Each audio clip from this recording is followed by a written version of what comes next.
Maths mat ஈஸிக்கு உங்களை அன்புடன் வரவேற்கிறேன். நம்ம எல்லாருக்கும் தெரிஞ்ச ஒரு விஷயம் தான் முட்டை. பார்க்கறதுக்கு ரொம்ப சிம்பிளா இருக்கு இல்லையா? ஆனா இந்த எளிமையான வடிவத்துக்கு பின்னாடி ஒரு பெரிய கணித ரகசியமே ஒளிஞ்சிருக்குன்னு உங்களுக்கு தெரியுமா? வாங்க, முட்டைகள் ஏன் வட்டமாவோ இல்ல உருளையாவோ இல்லாம இந்த குறிப்பிட்ட வடிவத்துல இருக்குங்கிற கேள்விய கொஞ்சம் அலசி ஆராயலாம். சரி, கொஞ்சம் ஆழமா போய் பார்க்கலாம். முதல்ல நமக்கு தெரிஞ்ச சில ஜியாமெட்ரி வடிவங்களை இதிலிருந்து நீக்கிடலாம். 2 டைமென்ஷனல் நீள்வட்டத்திலிருந்து ஆரம்பிக்கலாம் வாங்க. நீள்வட்டம்னா என்ன? ரொம்ப சிம்பிள். ஒரு வட்டத்தை 2 பக்கமும் புடிச்சு இழுத்தா எப்படி இருக்குமோ அதுதான் நீள்வட்டம். இதோட முக்கியமான அம்சம் என்னன்னா, இதோட மேல் பகுதியும் கீழ்ப்பகுதியும் ஒன்னு போல இருக்கும். அதே மாதிரி இடது பக்கமும் வலது பக்கமும் ஒன்னு போல இருக்கும். இது ஒரு பெர்ஃபெக்டான சிமெட்ரிக்கல் ஷேப். இப்போ இந்த நீள்வட்டத்தையே 3Dல யோசிச்சு பாருங்க. அதோட அச்ச மையமா வச்சு வேகமா சுத்துனா நமக்கு நீள்வட்ட திண்மம் அப்படிங்கிற ஒரு முப்பரிமாண வடிவம் கிடைக்கும். இதுவும் அதோட 2D வடிவத்தை போலவே எல்லா பக்கமும் பெர்ஃபெக்டா சிமெட்ரிக்கலா இருக்கும். ஆனா இங்கதான் ஒரு முக்கியமான விஷயம் இருக்கு.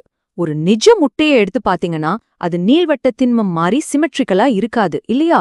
ஒரு முனை நல்லா கூரா இருக்கும், இன்னொரு முனை கொஞ்சம் அகலமா உருண்டையா இருக்கும். அப்போ முட்டை நீள்வட்ட திண்மம் இல்லனா அப்புறம் அதோட உண்மையான வடிவம் தான் என்ன? இப்போ வாங்க, முட்டையோட அந்த ஸ்பெஷலான வடிவத்தோட கணித ரகசியத்தை உடைக்கலாம். ரொம்ப சிக்கலான கணக்குக்குள்ளெல்லாம் போக வேண்டாம். சிம்பிளா சொல்லணும்னா, கணிதத்துல இந்த வடிவத்தை ஹுச்சர் முட்டை வளைவுன்னு ஒரு ஃபார்முலா மூலமா விவரிக்கிறாங்க. இதுல ரொம்ப ஸ்பெஷலான ஒரு விஷயம் என்னன்னா, இதுல சமச்சீரற்ற அளவுருன்னு ஒன்னு இருக்கு. அதாவது முட்டையோட ஒரு முனை மட்டும் ஏன் கூரா இருக்குங்கிறத இதுதான் முடிவு பண்ணுது. இந்த சமச்சீரற்ற அளவுருவோட மதிப்பு 0வா இருந்தா நமக்கு என்ன கிடைக்கும் தெரியுமா?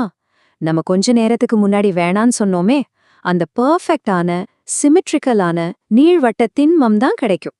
ஆனா இந்த சமச்சீரற்ற மதிப்பை நம்ம கொஞ்சம் கொஞ்சமா அதிகமாக்குனா அந்த வடிவத்தோட ஒரு முனை மட்டும் மெதுவா கூராயிட்டே வரும். பாத்தீங்களா? ஒரே ஒரு சின்ன கணித மாற்றம் நமக்கு தெரிஞ்ச நம்ம பாக்குற முட்டை வடிவம் கிடைச்சிடுச்சு. சரி, இப்போ முட்டையோட ஷேப் என்னன்னு கணக்குல பாத்துட்டோம். ஆனா அதை விட ஒரு இன்ட்ரெஸ்டிங்கான கேள்வி இருக்கு. இயற்கை ஏன் இந்த குறிப்பிட்ட வடிவத்தை செலக்ட் பண்ணணும்? அதுக்கு காரணம் உயிர் வாழ்வதற்கான இயற்கையோட ஒரு 3 ஸ்டெப் மாஸ்டர் பிளான். முதல்ல பாதுகாப்பு. நீங்க ஒரு முட்டைய தள்ளிவிட்டா அது நேரா உருண்டு போகாம ஒரு சின்ன வட்டத்துல சுத்திட்டு கிட்டேயே நின்னுடும். இதனால உயரமான இடத்துல இருக்கிற கூட்டுல இருந்து முட்டை கீழே விழ வாய்ப்பு ரொம்ப கம்மி. 2வது அதோட வலிமை. அந்த வளைவான அமைப்பு இருக்கிறதால தாய் பறவை அது மேல உட்கார்ந்தா கூட அந்த பிரஷர் எல்லா பக்கமும் சமமா பரவி முட்டை உடையாம பாத்துக்கும். செம்ம இன்ஜினியரிங் இல்ல? 3வதா கூடு கட்டுறதுக்கு ரொம்ப வசதி. கூரான முனைகள் எல்லாம் ஒன்னோட ஒன்னு அழகா புரிந்துக்கும். இதனால கூட்டுல இடமும் மிச்சமாகும், முட்டைகளும் கதகதப்பா இருக்கும். யோசிச்சு பாருங்க, மில்லியன் கணக்கான வருஷமா பரிணாம வளர்ச்சியில இயற்கை இந்த வடிவத்தை செதுக்கியிருக்கு. இதுதான் கணிதமும் உயிரியலும் கைகோர்க்கிற ஒரு அற்புதமான இடம். ஒரு கணக்க ஃபார்முலா ஒரு உயிரோட வாழ்க்கைக்கு எவ்வளவு உதவுது பாருங்க.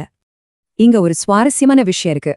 உண்மையில அதிக பொருளை உள்ள வைக்கிறதுக்கு பெஸ்டான வடிவம் கோளம்தான். அதுக்குதான் கம்மியான பரப்பளவு தேவைப்படும். ஆனா முட்டை அந்த சின்ன எஃபிஷியன்சியை விட்டு கொடுத்துட்டு அதுக்கு பதிலா வலிமை, பாதுகாப்புன்னு 2 பெரிய விஷயங்களை வாங்கிக்கிச்சு. இது இயற்கையோட ஒரு ஸ்மார்ட்டான இன்ஜினியரிங் முடிவு.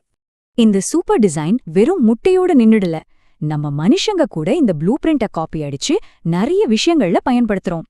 பெரிய பெரிய டோம்ஸ் கட்டுறதுல இருந்து ஸ்ட்ராங்கான ஃபியூவல் டேங்க்ஸ் வரைக்கும், ஏன் நம்ம போடுற ஹெல்மெட்ல கூட இந்த வடிவத்தை பார்க்கலாம். பெரிய மியூசிக் ஹால்ஸ், மருத்துவத்துறையில பயன்படுற உள்வைப்புகள்னு பல இடங்கள்ல இந்த வடிவம் இருக்கு. வாங்க இன்னும் கொஞ்சம் பரந்த பார்வையில பாப்போம்.